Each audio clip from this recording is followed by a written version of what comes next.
ป้อง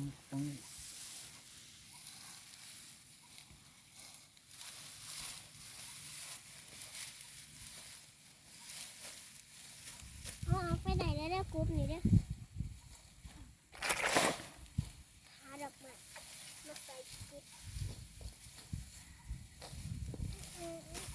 ดีของไปเลย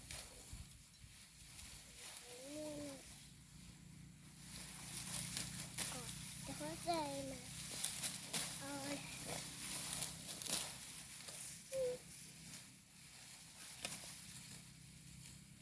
แดดได้หรอ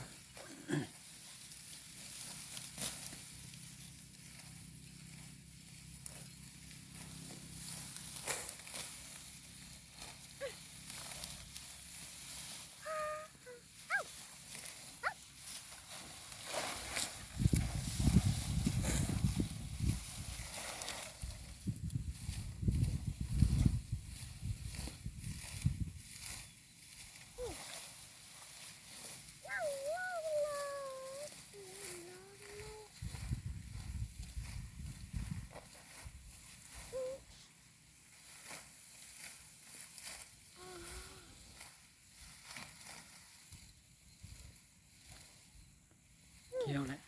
เที่ยวไรไกลเห็ดเป็นอย่างไรเนาะ